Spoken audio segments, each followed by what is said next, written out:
Hi friends, నేను మీ star dear బుచ్చిని. ఇవాళ మీకు ఒక విషయం నేను చెప్పాలని అనుకుంటున్నాను ఫ్రెండ్స్. ఎందుకో ఒక 2 డేస్ నుంచి చెప్పాలి ఇలాంటి విషయాలు. మనం కళ్ళారా చూసాము, ఎంతోమంది తెలుసుకుంటారు, మరి తెలియకుంటే తెలుసుకుంటారు అని నేను ఒక విషయం చెప్పడానికి వచ్చాను ఫ్రెండ్స్.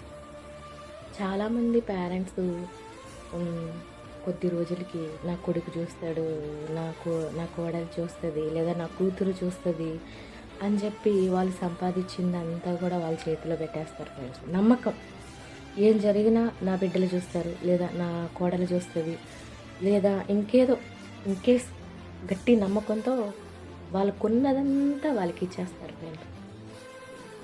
ఇచ్చేసిన తర్వాత ఏమవుతుంది, వాళ్ళు తీసుకున్నప్పుడు మాత్రం బాగానే ఉంటారు ఫ్రెండ్స్. తీసుకున్న తర్వాత మనల్ని చూడాల్సి వచ్చిన సమయంలో ఖచ్చితంగా మనల్ని చూడరు ఫ్రెండ్స్, వాళ్ళని చూడరు.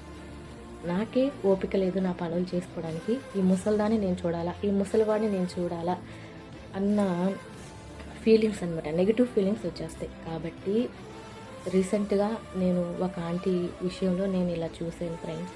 వాళ్ళ కూతురు చూస్తుందని చెప్పి తను సంపాదించుకున్నదంతా ఆవిడకి, మనవట్లకి, కూతుర్లకి పెట్టేస్తుంది. తర్వాత తనను చూడాల్సిన వయసులో తనను చూడలేదు ఫ్రెండ్స్. జస్ట్ 1 lakh ఇస్తే తన బతికేది, కానీ వాళ్ళు చూడలేదు. అంతే ఫ్రెండ్స్, అందుకే చెప్తున్నాను. అందరినీ అనట్లేదు ఫ్రెండ్స్, కొంతమంది ఇలా ఉన్నారు అని చెప్తున్నాను ఫ్రెండ్స్. నేను ఏదైనా తప్పుగా చెప్పుకుంటే నన్ను క్షమించండి ఫ్రెండ్స్. కానీ కొంతమంది తన స్వార్థానికి వాళ్ళని ఉపయోగించుకొని వాళ్ళకి అవసరం వచ్చినప్పుడు వాళ్ళు మనం చూడట్లేదు ఫ్రెండ్స్. కొంతమంది మన చేతిలో ఏదైనా గట్టిగా ఉందనుకో భయపడతారనమాట.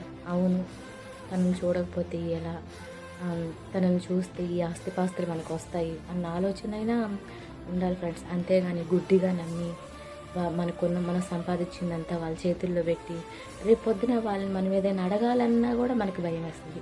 ఆ స్థితిలో ఎవరు ఉండకూడదని నేనైతే చెప్తున్నాను ఫ్రెండ్స్. నేను అందరినీ అనట్లేదు ఫ్రెండ్స్, నిజంగా జరిగింది, రీసెంట్గానే జరిగింది ఫ్రెండ్స్. అదే ఒక 1 lakh తన దగ్గర ఉందంటే తను బతుకున్నాం, కానీ సంపాదించిందంతా బిడ్డలకి వాళ్ళకి పెట్టుకుందే తప్ప తను అనుకోలేదనమాట. నాకు ఇలాంటి రోజు ఒక రోజు వస్తుంది అని తను అనుకోలేదు. కాబట్టే అదే తను అలా అనుకొని జాగ్రత్త పడుంటే తను ఈరోజు బతుకునేమో. కానీ నాకెందుకో చెప్పాలనిపించింది ఫ్రెండ్స్, గుడ్డిగా నమ్మకండి ఎవరిని. మన చేతిలో ఏదీ లేకుండా ఉంటే మనం ఎప్పటికైనా ఎవరికైనా చులకనగానే అయిపోతాము. క్షమించండి ఫ్రెండ్స్, ఏమైనా తప్పుగా చెప్పి ఉంటే. నా మనసు కనిపించింది చెప్పాను ఫ్రెండ్స్. Okay, bye friends.